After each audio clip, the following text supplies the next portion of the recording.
মুহূর্তে আমাদের ক্লাসরুম থেকে একটি পরীক্ষার কিছু প্রশ্ন নিয়ে আলোচনা করব। সরাসরি আমাদের ক্লাসরুমের ডিসপ্লে সামনে রয়েছে।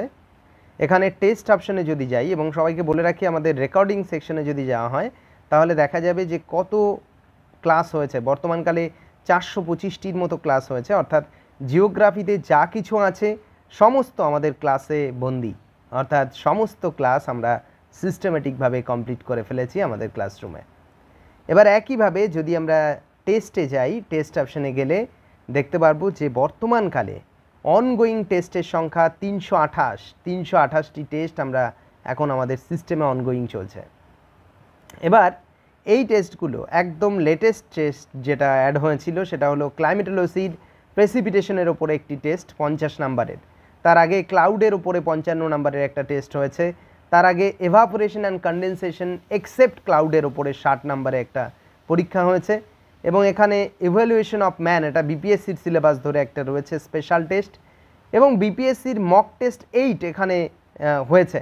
তো এইভাবে পর আমাদের ক্লাস এবং ক্লাসের সাথে সঙ্গতি রেখে পরীক্ষা সাজানো 328টি পরীক্ষা আমাদের সিস্টেমে অলরেডি রয়েছে, যেটা আমাদের ক্লাসরুমের একটা বড় চ্যালেঞ্জ ছিল যে পর জিওগ্রাফির যত সাব টপিক রয়েছে প্রত্যেকটা টপিকের উপরে আমরা পরীক্ষা সাজাবো। সেই কাজ আমাদের এক প্রকার প্রায় কমপ্লিট, মানে বলাই চলে 95% কমপ্লিট। আর 5% বাকি রয়েছে, সেই 5% অবশ্যই খুব শীঘ্রই কমপ্লিট হয়ে যাবে। এবার আমাদের এই পুরো সিস্টেমটার মধ্যে যারা অ্যাডমিশন নেয় তারা যেমন সব ক্লাস দেখতে পারে তেমন সব পরীক্ষা দিতে পারে, অর্থাৎ নিজেকে বাড়িতে রেখেই সুন্দরভাবে নিজের ওপর কন্ট্রোল রেখে প্রিপারেশন সম্পন্ন করার একটা অন্যতম মাধ্যম হয়ে উঠেছে আমাদের ক্লাসরুম। আমরা সরাসরি একটি টেস্টে চলে যাই।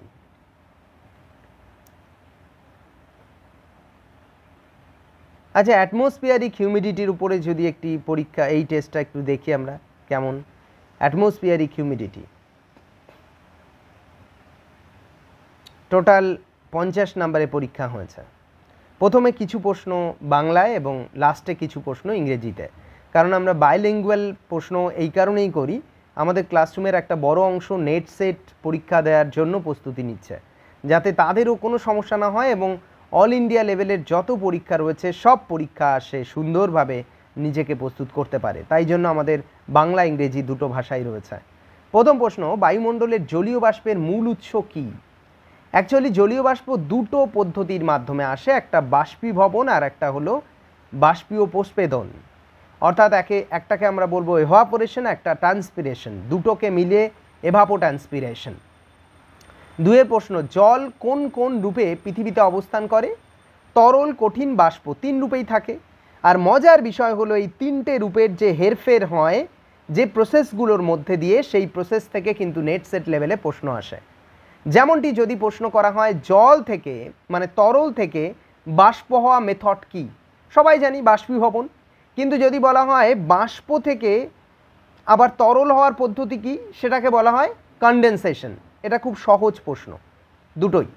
যদি বলা হয় যে বাষ্প থেকে সরাসরি বরফ হওয়া, এই প্রক্রিয়াকে কি বলে? আবার বরফ থেকে সরাসরি বাষ্পীভবন হওয়ার প্রক্রিয়াকে কি বলে? এই রকমভাবে কতগুলো কোরিলেশন রয়েছে, সেগুলো অবশ্যই পরপর সাজানো রয়েছে। দেখো, প্রথমে বলছে জল তরল থেকে বাষ্পে পরিণত হওয়াকে বলা হয় এভাপোরেশন। আবার একইভাবে জল কঠিন অবস্থা থেকে সরাসরি বাষ্পে পরিণত হওয়াকে বলা হয় সাবলিমেশন। যদি প্রশ্ন করি বাষ্প থেকে সরাসরি কঠিন হওয়ার পদ্ধতিকে কি বলে, তাহলে উত্তরটা হবে ডিপোজিশন। তাহলে একটা সাবলিমেশন, একটা ডিপোজিশন। ওকে, এখানে লেখা হয়েছে 5এর প্রশ্নে জল বাষ্প থেকে সরাসরি কঠিন অবস্থা প্রাপ্তি হওয়ার প্রক্রিয়াকে বলা হয় ডিপোজিশন। নেট সেট লেভেলে অবশ্যই দেখা হবে এই প্রশ্নের সাথে। 6, জল তরল থেকে কঠিন হওয়ার পদ্ধতিকে বলা হয় ফ্রিজিং হওয়া। আমরা ফ্রিজের মধ্যে ঢোকাই, তরল থেকে কঠিন হয়ে যায়, তাহলে তরল থেকে কঠিন হওয়ার প্রক্রিয়াকেও তো একটা আলাদা প্রসেস বলবো, সেটা কি? সেটাকে বলে ফ্রিজিং প্রক্রিয়া। ওকে, নেক্সট, স্থলভাগের জলীয় বাষ্পের মূল উৎস কী? প্রবাহমান সমুদ্র বায়ু। স্থলভাগে সমুদ্র থেকে যত বায়ু স্থলভাগে অনুপ্রবেশ করে ওভাবেই কিন্তু মূলত স্থলভাগে জলীয় বাষ্পের যোগানটা আসে। 8 জলের রূপ পরিবর্তনে ড্যাশ অধিক প্রভাব বিস্তার করে, লেটেন্ট হিট। আমরা জানি যে লেটেন্ট হিট হলো সেই হিট যে হিট কোনো প্রকার উষ্ণতার পরিবর্তন না ঘটিয়েই রূপের পরিবর্তনটা ঘটায়, লেটেন্ট হিট। এবং এই লেটেন্ট হিটই যত অ্যাটমসফিয়ারিক টার্বুলেন্সগুলো হয় তার একটা বড় এনার্জি বা শক্তি হিসাবে কাজ করে। 9 প্রশ্ন, জল কঠিন থেকে তরল অবস্থায় পরিণত হওয়ার জন্য প্রতি গ্রাম পিছু ড্যাশ লিনতাপ প্রযুক্ত হতে হয়। মনে রাখবে, খুব ভীষণ গুরুত্বপূর্ণ প্রশ্ন। জল কঠিন থেকে তরল অবস্থায় পরিণত হতে হলে তুমি ফ্রিজ থেকে বের করলে, ফ্রিজ থেকে বের করে রাখলে জলটাকে, মানে সেই বরফটাকে, এবার সে কঠিন থেকে তরল হবে, অর্থাৎ লিকুইড হবে। তাহলে লিকুইড হতে হলে তাকে কি করতে হবে? বলছে জল কঠিন থেকে তরল অবস্থায় পরিণত হওয়ার জন্য প্রতি গ্রাম পিছু 80 ক্যালোরি পরিমাণ তাপ প্রযুক্ত হতে হবে তার মধ্যে, তবেই সে তরল হতে পারবে। ওকে, আবার তরল থেকে কঠিন হওয়ার সময়ও কিন্তু সেই একই পরিমাণ লিন তাপকে তাকে বর্জন বা ছাড়তে হবে। 10 বাষ্পীভবনের বিপরীত প্রক্রিয়া কোনটি? কনডেনসেশন। নেক্সট 11 পাতন প্রক্রিয়ার বিপরীত প্রক্রিয়া। পাতন মানে হলো ডিপোজিশন, এর বিপরীত প্রক্রিয়া ঊর্ধ্বপাতন, যাকে আমরা সাবলিমেশন বলি। 12 প্রশ্ন, পাতন অথবা ঊর্ধ্বপাতন প্রক্রিয়ায় ড্যাশ পরিমাণ লিন তাপ বর্জিত হয় অথবা প্রযুক্ত হয়। কত পরিমাণ? 680 কিলো ক্যালোরি। মনে রাখবে, আমরা তো শুধু এটা পড়ি যে জল যদি জলীয় বাষ্প থেকে সরাসরি বরফে পরিণত হয় তাকে আমরা ডিপোজিশন বলি, বরফ থেকে সরাসরি বাষ্প হলে তাকে সাবলিমেশন বলি। কিন্তু এটাও তো জানতে হবে যে এর জন্য কত পরিমাণ লিন তাপ প্রযুক্ত হতে হয়। সেটার উত্তরটা হলো 680 কিলো ক্যালোরি, মানে এত বেশি গুণ তাপ বর্জিত বা প্রযুক্ত হলে তবেই সেই সাবলিমেশন বা ডিপোজিশন প্রক্রিয়া কার্যকর হতে পারবে। 13 বায়ু ক্রমশ শীতল হলে তার জলীয় বাষ্প ধারণ ক্ষমতা কি হয়? বায়ু যত ঠান্ডা হবে তত তার জলীয় বাষ্প ধারণ ক্ষমতা কমে যাবে বা হ্রাস পাবে। 14 প্রশ্ন, পর্বতের প্রতিপাদ ঢাল বরাবর বায়ুর জলীয় বাষ্প ধারণ ক্ষমতা ক্রমশ হ্রাস পায়। প্রতিপাদ ঢালে যত বায়ু ঊর্ধ্বগামী হবে তত তার জলীয় বাষ্প ধারণ ক্ষমতা হ্রাস পাবে। আবার একইভাবে অনুবাদ ঢালে যত নিচে নামবে তত দেখা যাবে তার জলীয় বাষ্প ধারণ ক্ষমতা বাড়বে। তাই জন্য কোনোভাবেই সেখানে কনডেনসেশন তো হবেই না, বরং আরও জলীয় বাষ্প সে অ্যাচিভ করবে।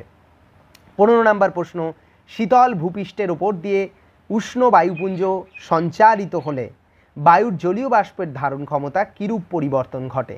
ক্রমশ হ্রাস পায়। শীতল ভূপৃষ্ঠের ওপর দিয়ে উষ্ণ বায়ুপুঞ্জ সঞ্চারিত হলে স্বাভাবিকভাবেই সেই বায়ুপুঞ্জের উষ্ণতা ক্রমশ কমতে শুরু করবে আর আস্তে আস্তে তার ধারণ ক্ষমতাও কমে যাবে। তো এই 15টি প্রশ্ন আমরা, এবং 16টিও বলে দিই, বায়ু প্রবাহের গতিবেগ বৃদ্ধি পেলে বাষ্পীভবনের কিরূপ পরিবর্তন হয়? সাধারণত বৃদ্ধি পায়। 16টা প্রশ্ন আমরা এক্সপোজ করলাম আমাদের এই ভিডিওতে। সবাইকে বলে রাখি, আমরা ক্লাসরুমে প্রত্যেকটা পরীক্ষা সাজিয়েছি ইন্টেন্সিভ স্টাডির মধ্যে দিয়ে। যত বই রয়েছে সেই বইকে নিবিড়ভাবে পড়ে সেখান থেকে প্রশ্ন জেনারেট করা হয়েছে যাতে অ্যাটমসফিয়ারিক হিউমিডিটির মধ্যে এমন কোনো প্রশ্ন লুকিয়ে না থাকে যে প্রশ্ন আমাদের ধরা ছোঁয়ার বাইরে। কারণ আমাদের ক্লাসরুমের মুখ্য উদ্দেশ্য অধিকাংশের সফলতা, আর তাই জন্যই 2 বছর ধরে তিল তিল করে আমাদের ক্লাসরুম সাজানোর কাজটা চলছে।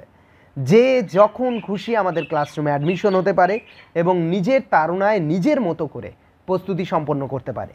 দেখা হচ্ছে পরের কোনো ভিডিওতে। টাটা।